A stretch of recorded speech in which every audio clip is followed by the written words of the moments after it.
Hi and welcome to FJ Holden Jive Talking. I'm Jules Knight from the Nasco Bay Speed Shop, and today we're going to talk about a couple of unusual things. The first of all being the FJ Holden version of the windscreen washers.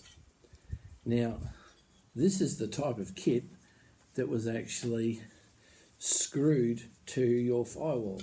So, you can see the bracketry that was involved, and, this would be secured to the firewall somewhere underneath the regulator box.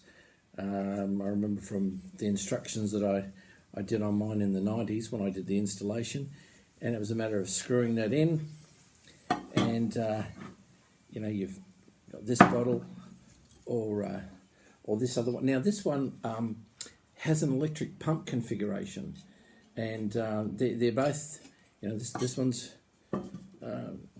Trico and that one's Trico as well. And I noticed going through some of the websites, the auction websites, you can still buy in a new version these stickers to refurbish a unit like this, but that just looks fantastic with the embossed glass with the name of the manufacturer on them. Trico automatic windscreen washer,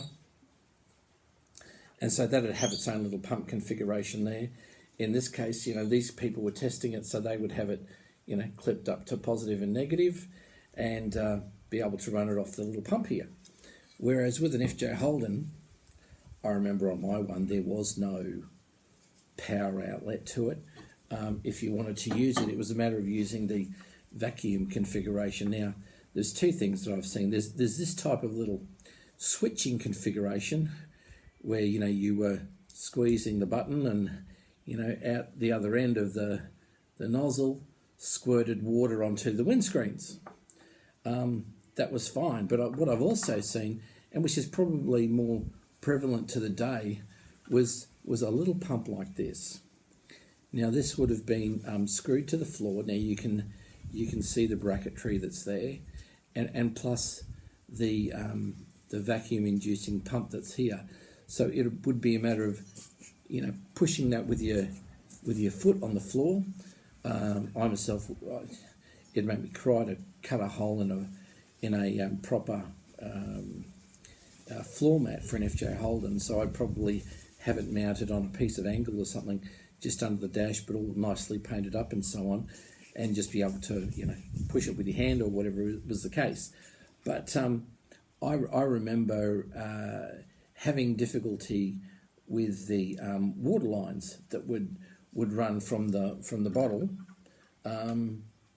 be activated by my pump through to the nozzles. And so what I ended up doing is I went and bought a heap of these connectors. Some connectors came in the kit, but what I did was, and I was sort of had to rack my brain a little bit, and I was thinking, well, we're transporting water. We're not transporting a lot of water, but it's under just low pump pressure. Then I thought I need to go to an aquarium, a fish shop, and so I was able to buy the type of equipment that would be used in fish tanks, and that gave me my unions and my joins and so on, together with the little lines that I required, the small pieces of hose, and that's what actually did the job for me. So that was just a terrific boon, and I was able to get that job finished, and I did that with a mate of mine, Steve Rickett from True Blue Trophies and Engraving. He gave me a hand. We were working on it till 2 o'clock in the morning, and then off you go to the Nationals at Jindabyne. So that worked out really well for me, and that was a great accessory to have on my car. Now, two other things that I really like having on each of my cars. The first one, when I have mud flaps all round, is what I normally do for each of my cars, but I also use an anti-static strap.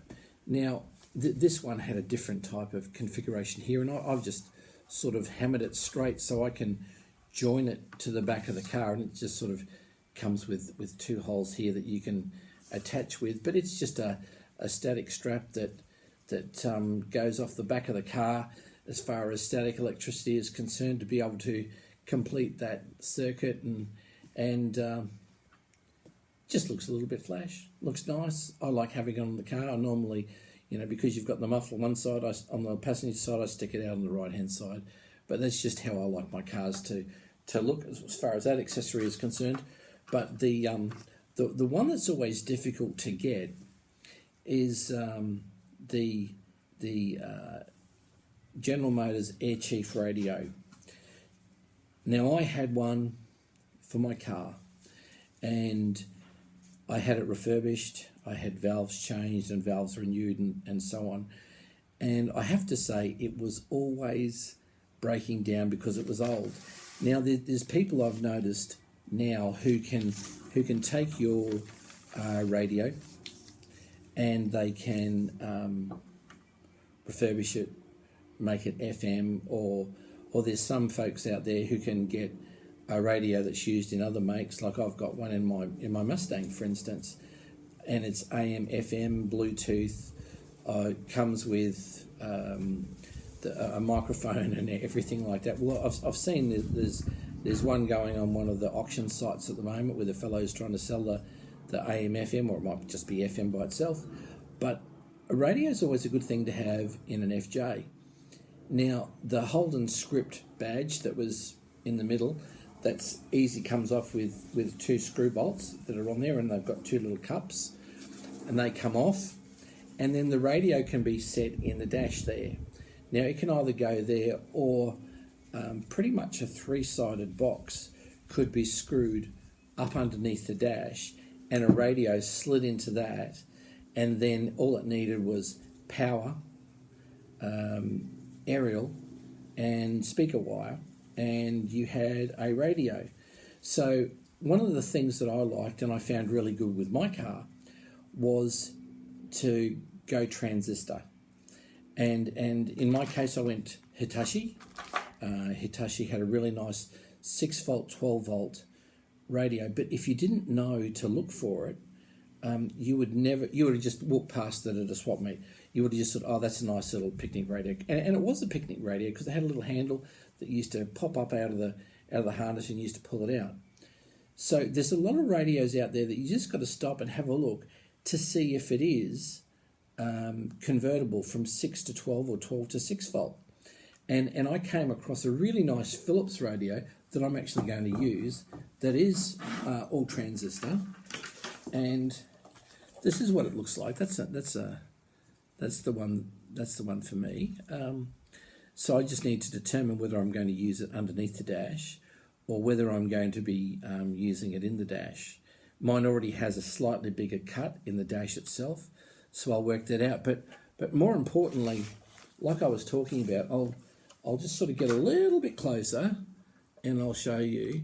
In this instance, you can see here, there's there's a configuration here for 12 volts and a configuration here for 6 volts. So you undo the screws and the contact points that are in there, well, you make an L shape that way if you want it for 6.